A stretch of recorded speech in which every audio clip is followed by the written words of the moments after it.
వివేకానంద రెడ్డి హత్య విషయంలో అవినాష్ రెడ్డికి భాగస్వామ్యం లేదు అని నమ్మినారు కాబట్టి ప్రజలు తీర్పిచ్చినారు నువ్వు అడిగిన ప్రకారం. అక్కడికి ఉన్నారా? అక్కడికి లే వినరు. మళ్ళీ ఇంకొకటి, చంద్రబాబు నాయుడు ఏమి కీ ఇస్తే సునీతమ్మది మాట్లాడుతుంది. సునీతమ్మ ఏది మాట్లాడితే 3-4 రోజుల తర్వాత మీరు వచ్చి అందమైన కథ అల్లుతారు. కేవలం ఒకటే మీ లక్ష్యం, జగన్మోహన్ రెడ్డి గారి వ్యక్తిత్వాన్ని హననం చేస్తూ ఆయన రాజకీయ జీవితాన్ని బదనాం చేయాలా, సర్వనాశనం చేయాలా, చంద్రబాబు నాయుడుకు ప్రయోజనం చేయడమే. ఎన్ని వందల కోట్ల ఆస్తులు మీకు ఇచ్చినా కూడా, మీ అన్న ఎన్ని వందల కోట్లు నీకు ఇచ్చినా కూడా ఆయన ఆస్తులలో భాగాలు కూడా పంచినాడు. ఇరవై కాదు, ఆయన సొంత ఆస్తులలో కూడా నీకు భాగాలు ఇస్తే సంతృప్తి లేదు. నాకు బాధ కలిగింది అన్నిటికంటే ఇటువంటి చెల్లెలు వద్దు, నాకైతే ఇటువంటి చెల్లెలు వద్దు అని అనిపించడానికి బాధ కలిగే సంఘటన ఏంటంటే, ఆయన పైన కేసులు నమోదైనాయి, తప్పుడు కేసులు. అందరికీ తెలుసు, రాష్ట్ర ప్రజలకు. కేసులు నమోదైన తర్వాత ఆయన ఆస్తులన్నీ ఈడీ అటాచ్మెంట్ చేసింది. ఏంటే కానీ ఆస్తులు విక్రయించకూడదు, ఎవరికి మార్చకూడదు, చేయకూడదు అని చెప్పి. సరస్వతి పవర్ ప్రాజెక్టుకు సంబంధించి విజయమ్మ గారికి కొన్ని షేర్స్ జగన్మోహన్ రెడ్డి గారు ఇస్తే, అందరికీ మీకు తెలిసి ఇది పేపర్లో కూడా పెద్ద అక్షరాలతో వచ్చింది, సరస్వతి పవర్ ప్రాజెక్ట్స్ విజయమ్మ గారికి కొన్ని షేర్స్ ఇచ్చినాడు జగన్మోహన్ రెడ్డి గారు. అది అటాచ్మెంట్ ఈడీ చేసింది, దాన్ని బదలాయింపులు చేసే అధికారం లేదు. ఇది షర్మిలమ్మకు తెలిసి ఆ షేర్ సంబంధించినటువంటి బాండ్లు, ఆ కాగితాలు జగన్మోహన్ రెడ్డి దగ్గరనే ఉన్నాయి. విజయమ్మ పేరుతో ఉండబడినటువంటి ఆ భాగాన్ని షర్మిలమ్మ పేరుతో మార్పించుకునే దానికోసము ఈ కాగితాలు పోయినాయని చెప్పి పోలీస్ స్టేషన్లో కేసు పెట్టి ఎఫ్ఐఆర్ కట్టించి తర్వాత ఆ ఆస్తిని నీ పేరుతో బదలాయింపు చేసుకున్నావు.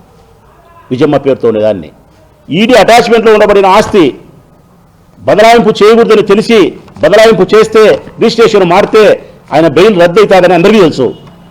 అంటే నీ ఉద్దేశం దెబ్బకు 2 పిట్టలు, మీ అమ్మ పేరుతో ఆస్తి నీకు రావాలా, కోర్టు ధిక్కారం కింద మీ అన్న బెయిల్ రద్దు అయి మళ్ళీ జైలుకు పోవాలా. పగోడు 16 నెలలు జైలు పెట్టినాడు, చెల్లెలు 32 నెలలు జైల్లో పెట్టాలనుకుంది. పగోడు 16 నెలలు పెట్టినాడు, తప్పుడు కేసు పెట్టి ఆయన మీద. చెల్లెలు బెయిల్ రద్దు చేసేదానికి ఇదిగో ఈ పన్నాగమ్మని 32 నెలలు జైలు పంపాలనుకుంది. జగన్మోహన్ రెడ్డి ఆ విషయాన్ని తెలుసుకొని ఆయన ఎన్సిఎల్టీలో అంటే నేషనల్ కంపెనీ లా ట్రిబ్యునల్లో ఆమె ఓడిపోయింది. షర్మిలమ్మ ఇది నా దగ్గర బాండ్లు ఉన్నాయి, నేను చేయలేదు, వాళ్ళు నాకు మోసం చేశారని చెప్పి జగన్మోహన్ రెడ్డి గారు కోర్టులో వేస్తే విచారణ జరిగితే షర్మిలమ్మ వాళ్ళు ఓడిపోయారు. దాని మీద నిన్ననో మననో మళ్ళీ మద్రాసు కోర్టులో విజయమ్మ గారు వేస్తే విజయమ్మ గారు కేసు దాఖలు చేసింది గంటకే ఆ కాగితాలు చంద్రబాబు నాయుడు దగ్గర ఉన్నాయి. గంటకే ఇక్కడ ఏం జరుగుతున్నాయో ప్రతి విషయము చంద్రబాబు నాయుడు తెలుసు, ప్రతి విషయం ఏబిఎన్ రాధాకృష్ణ గారికి తెలుసు. ఇది అది అనాల్సిన అవసరమే లేదు. మీ అన్న పదానికి కలంకమని నువ్వు అంటున్నావమ్మా. నువ్వు ఒక్క చెల్లెలివే, సునీతమ్మ ఒక్క చెల్లెలే. ఈ రాష్ట్రంలో 2,50,00,000 మంది మహిళలు ఉన్నారు. 2,50,00,000 మంది మహిళలు, 1 కోటి మంది మహిళలు ఓటేసినారు ఆయనకు. ఒక్క చెల్లెలు నువ్వు మీ అన్న చెడ్డవాడు అంటున్నావు. ఈ రాష్ట్రంలో ఉండబడిన 1 కోటి మంది మహిళలు మాకు దేవుడిచ్చిన జగన్ అంటున్నారు.